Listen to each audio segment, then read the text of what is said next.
esencial para que nunca supere caer, para que nunca nada de este mundo le parezca más atractivo que Dios.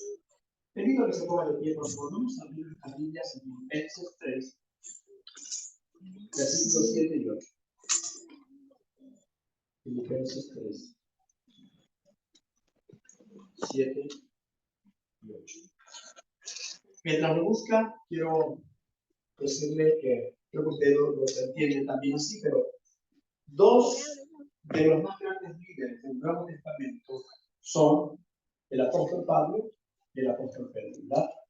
De hecho, a Pablo se lo conoce como el apóstol al mundo gentil y a Pedro como el apóstol a los judíos, a la casa o al pueblo de Israel. Entonces, cada uno de ellos es un líder tremendo, ¿no? Que cumplió una misión. Y algo que me hacía pensar es, ¿alguna vez a Pedro o a Pablo le vino el desánimo? ¿Alguna vez ellos estuvieron a punto de colgar la toalla, como dicen, tirar la toalla, de dejarlo todo? No encontramos en la Biblia algo como eso. Estos hombres se convirtieron a Dios y fueron tan firmes en su fe. Y creo que todo parte de una cosa.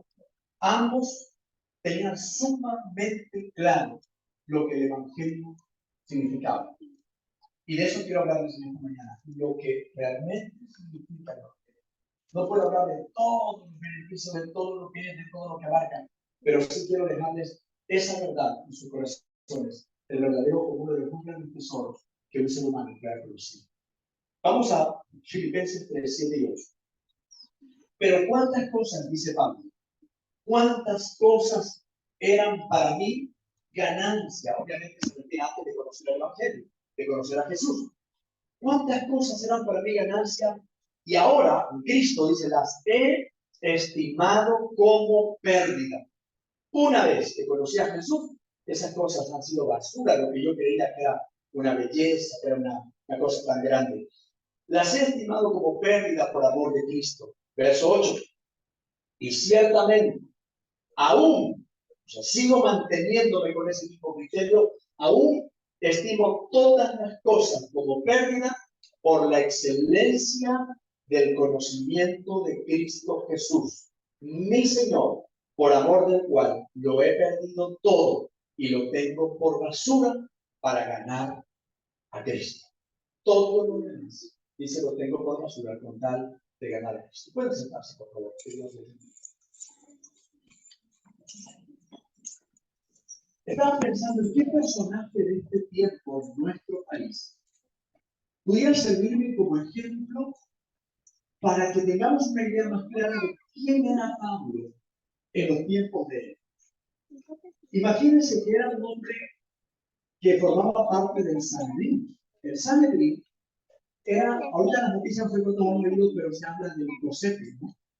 Que es el Consejo de Seguridad, que ahí se reúnen los más durísimos del país para tomar decisiones importantes. Entonces, el Sanedrín, más o menos, era como esto: reunía a los personajes más importantes de aquel entonces, en el campo político, militar, religioso, y Pablo era miembro del Sanedrín.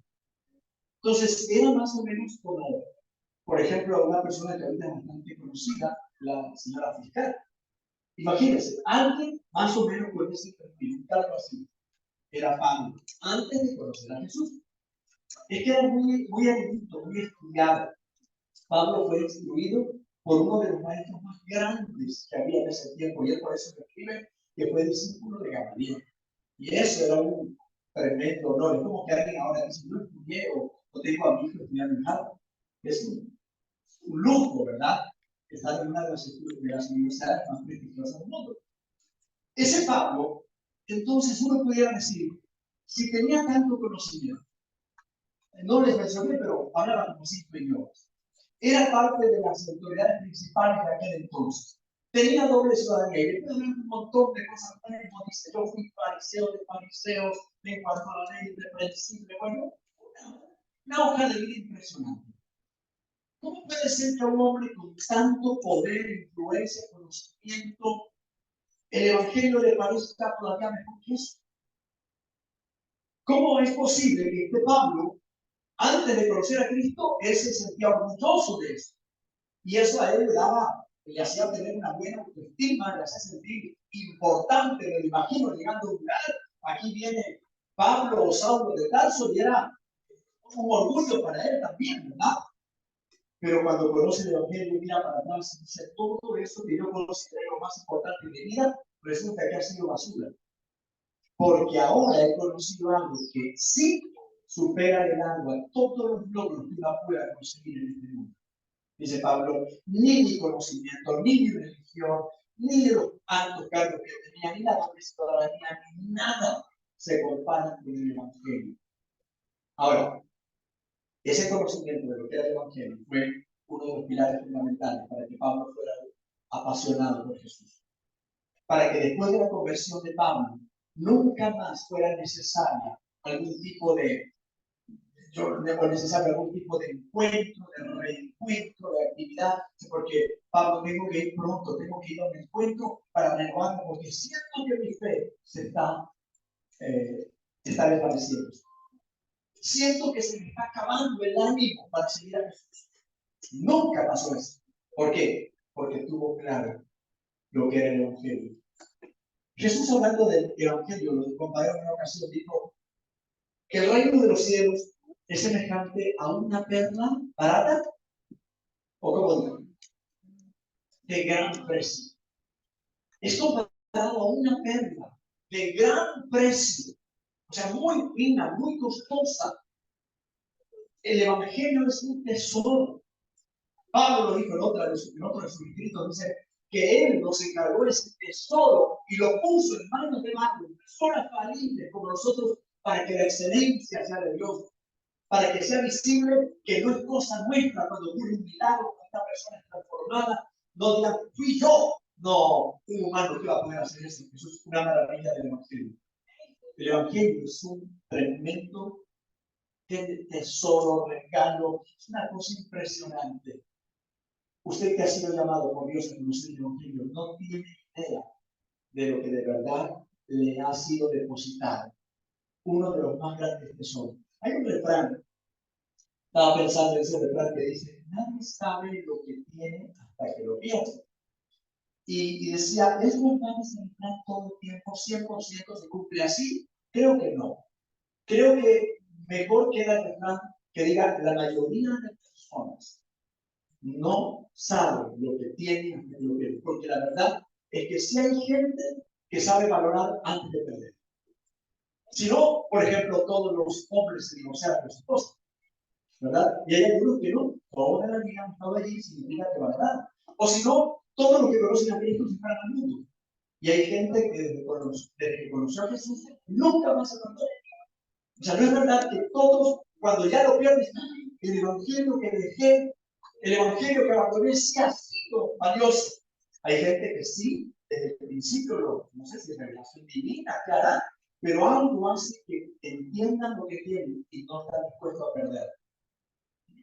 ¿Qué es para ustedes el evangelio? ¿Es una religión?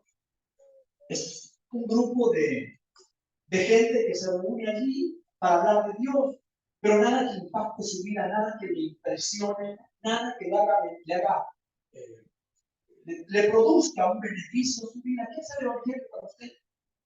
¿Usted cambiaría el evangelio?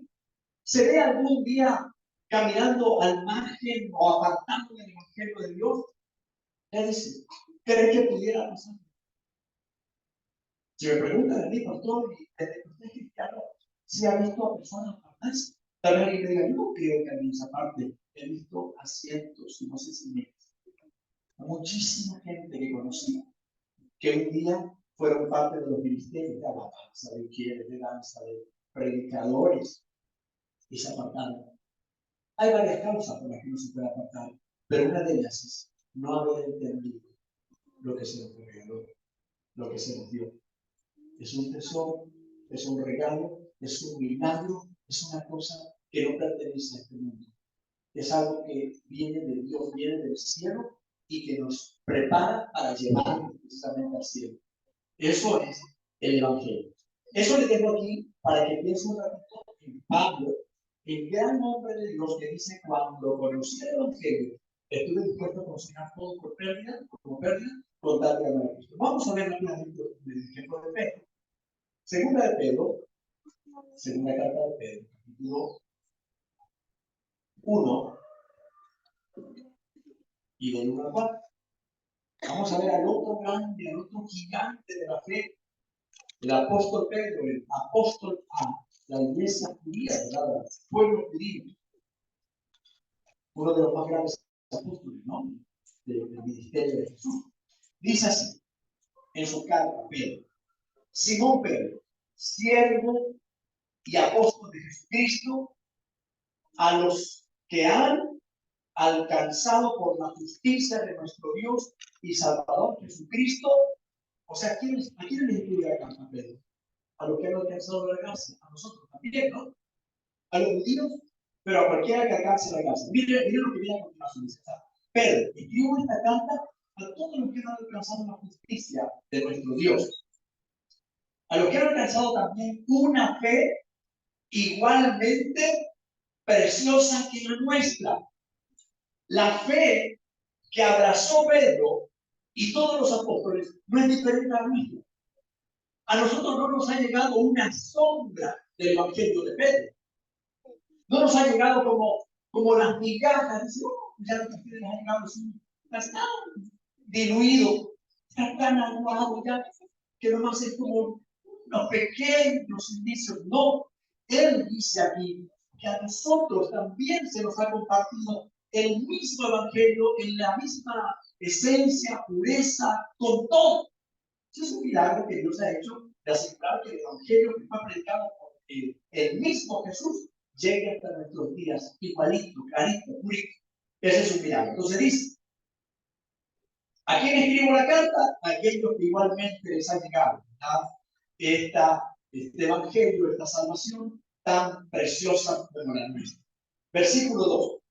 Gracia y paz os sean multiplicadas en el conocimiento de Dios y de nuestro Señor Jesucristo. El conocimiento de lo que tenemos es claro. Conocimiento de Dios, conocimiento de Jesús. Versículo 3.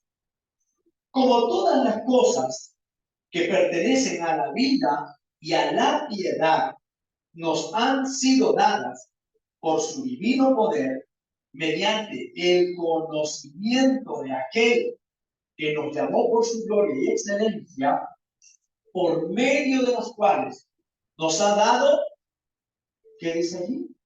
Preciosas y grandísimas. Miren, esa palabra, ¿qué pudo haber dicho? Preciosas y grandes, ¿no? Preciosas y grandísimas promesas para que por ellas llegaseis a ser participantes de la naturaleza divina, habiendo huido de la corrupción que hay en el mundo a causa de la concupiscencia. Si usted sigue leyendo, yo por el tiempo voy a detener allí. Pero mire la forma en que lo describe Pedro. Mire cómo empieza Pedro a hablar del Evangelio como una cosa maravillosa, grandísima. Dice, les escribo esta carta para animarles a aquellos que han recibido ese Evangelio que un día también nos llevó a nosotros. Pero no sé, no va a ver a Pedro nunca lo va a ver por ahí. ¿Qué tal, hermano Pedro, apóstol Pedro? ¿Cómo estás aquí? Bajoneado o algo. Estoy bastante bajoneado, la verdad. Ya no quiero ir a la iglesia, ya no quiero seguir predicando, quiero renunciar al apostolado. No. Nunca lo vamos a ver así, porque este era otro, como Pablo, que tenía claro lo que se nos había dado a través del Evangelio. Pablo en la carta a los romanos, retomando a Pablo dijo, yo no me avergüenzo del Evangelio, porque es poder de Dios para salvación a todo aquel que cree, al judío y al griego, a todo mundo. Y eso que los griegos se estaban de la sabiduría. Ellos creían que eran la raza mejor del mundo porque eran muy sabios.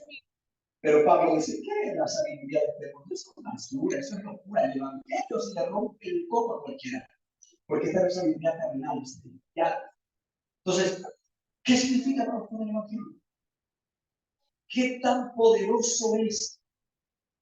Ahora, si hay alguien acá que dice, bueno, pues Y si a nosotros nos ha llegado el Evangelio de estado puro, como dice Pedro, que le dijo a ellos, que lo oyeron directo de Jesús, ¿por qué entonces no vemos mayor cosa o no vemos mayor cosa en vida? ¿Puede haber un evangélico ahora que su vida no sea transformada? ¿Por qué? ¿Será culpa del evangelio? De ninguna manera.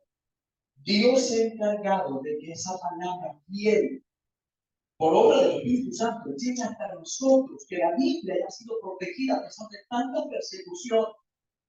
Ese es un milagro. Entonces, cuando haya un creyente desanimado, o no conoce el evangelio, o no valora, no está consciente de lo que tiene, o ha descuidado su relación con Dios. Alguna cosa está ahí, o ama más al mundo. La Biblia habla de un Diótrefes, por ejemplo, dice, él nos ha dejado, él se apartó, era compañero de Pablo, era un colaborador del ministerio de Pablo. Dice, él hace para el mundo, él habló más las cosas de este mundo que al evangelio. Hay gente así.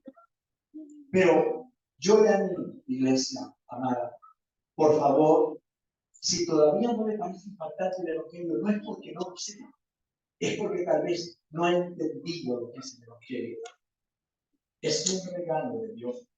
Es un mensaje tan poderoso que puede coger la vida de una persona que está completamente destruida y partida en tantos pedazos y la empieza a unir y empieza a darle forma, a darle sentido. A una persona que tal vez tenía todo si no hubiera conocido el evangelio para perderse, para hacerse malo. Pero este evangelio tiene poder para redireccionar la vida de esa persona y hacerlo un siervo de justicia, un instrumento de Dios. El evangelio es poderoso. Solo tenemos que Pedro. ¿Cómo era Pedro? ¿Por qué Pedro asombraba? Dice la Biblia que en una ocasión lo cogieron presto, ¿verdad? Porque andaban alborotando, decían las autoridades. Eso que andan alborotando con ese mensaje del evangelio. Y cuando lo detuvieron y lo llevaron al concilio de las autoridades, le dijeron, ¿y ustedes por qué andan predicando? ¿Por qué andan alborotando? Y Pedro se pega un discurso ahí y le dice, bueno, empieza así, más o menos. Dice, sepa ciertísimamente, casa de Israel. Desde ahí, unas palabras que se quedaron asombrados. Dice que entre ellos ahí se codeaban y decían, y ese no era el pescador. Pero era un hombre sin letras, sin estudio. ¿De dónde pues, así dijo uno de ellos, ¿no? ¿De dónde pues tiene esa sabiduría? Los que estaban en la mesa principal, con la boca abierta, oyendo a un humilde pescador. Y no solo la humildad por ser pescador, porque no fue a la escuela, aparte se jalaba un carácter de Pedro, antes de Cristo. Era bien acelerado, arrebatado. Tal vez lo conocían como uno de los hombres problemáticos. Era normal verlo a Pedro de estos estudiantes anda como un profesor. Ese era Pedro. Y ahora cuando lo ven hablar con tanta firmeza, con tanta seguridad, con autoridad, no le temblaba la quijadita, no estaba diciendo, ay, perdónenme, señores, yo no iba a la escuela con ustedes, yo no sé, perdónenme si hablo alguna tontería. Se para a hablar allí y eso lo maravilló a ellos porque dicen, pero ¿de dónde? Y si hubiera respondido Pedro a esa pregunta, Pedro, ¿de dónde le sacaste la instrucción? Le ha dicho Pedro, del Evangelio. Esto es de Dios. Esto es lo que el Evangelio puede hacer con cualquier persona que le abre el corazón y le permite que el Evangelio lo toque, lo transforma. Ese es el poderoso Evangelio, ¿verdad? Ahora, hay diferentes iglesias, toda iglesia, no voy a hablar de todas las iglesias cristianas. Hay personas que están años en la iglesia, no se van, pero tampoco se meten en lleno. Hay personas que no se les ve avance, no se les ve un progreso espiritual. Por ejemplo, si cuando conoció a Jesús era peleón, es evangélico después de 10 años, pero evangelio peleón. O sea, no dejó la pelea. Tal vez antes de conocer a Jesús, esa señora era muy gritona en su casa. Gritaba con todos. Una cuadra a la redonda sabía que estaba brava con los hijos. Y se convirtió a Cristo y sigue gritando. Entonces, así es que a veces los vecinos dicen, ¿y cómo es la mujer? Yo para ser así, ¿verdad? Yo para ser así como esa persona, allá va y no sé qué, y sale y mira, no ha cambiado, sigue peleando con el marido, sigue peleando con los hijos. Es más, yo no voy allá y controlo más mi carácter. Eso ha sido un desprestigio para el Evangelio. Entonces, ¿por qué pasa eso? Que alguien que oye el Evangelio continuamente, la culto, escucha la palabra, un mensaje, otro mensaje, y cantan los corintios y todo, ¿y por qué su vida no está transformada? El Evangelio no tiene eficacia para transformarnos a todos. El Evangelio solamente son para los casos más leves y no para los complicados. No, el Evangelio rompe cualquier corazón de piedra, transforma cualquier vida. Pero en ese caso tiene que haber una persona que tal vez no ha rendido completamente su vida a Dios. Tal vez hay alguien que considera que su carácter, tal como lo tiene, está bien. Y yo he conocido cristianos que se jactan de su, según ellos, yo soy frontal. Es que yo digo las cosas como son. Es que yo, cuando tengo que hablar, hablo. Perdónenme, pero si hablo así, así un tono de voz. Entonces hay gente que trata de justificar su mal proceder. Y eso, obviamente, ¿cómo permite cambiar? Si para cambiar no tiene que pedir de Dios y reconocer, Señor, te pido que me perdones por esto, te pido que cambies tu forma de pensar, me quiero despojar de toda actitud carnal, de la ira, de la mentira, lo que dice la Biblia, ¿no? Eso es lo que hay que reconocer. Así que, si hay alguien acá que su carácter no está siendo transformado, por favor, no se quede a medias. No desaproveche semejante regalo que tiene la posibilidad de ser moldeado al carácter de Jesús. Eso está en la Biblia. Nosotros podemos crecer así como Jesús. La humildad, la mansedumbre, la sabiduría de Jesús, de a poco se vaya formando en nuestros corazones. ¿Por qué vivir entonces con ese carácter del perrito? Teniendo la oportunidad de irme pareciendo a Jesús. ¿Por qué quedarme allí? Eso es como ir a un, no sé, alguna vez conocimos en Estados Unidos vimos una playa artificial. Esa gente no tiene plata, se me quiere, en un lugar donde no hay plata.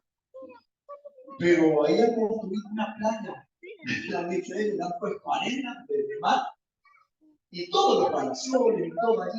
Oiga, créanme que asombroso es. Tan bonito ese mar. O sea, bueno, ese pedazo de playa. Mejor que cualquier playa que acá, porque acá es impecable, ¿no es cierto? El agua tan pura y cristalina. Entonces, imagina lo que es que alguien diga, te pago el pasaje en Estados Unidos. Si no tienes visa, te la saco la visa. Y te pago la entrada del celular y usted vaya y me mete el dedo por Dios. Está bonito esto, me voy.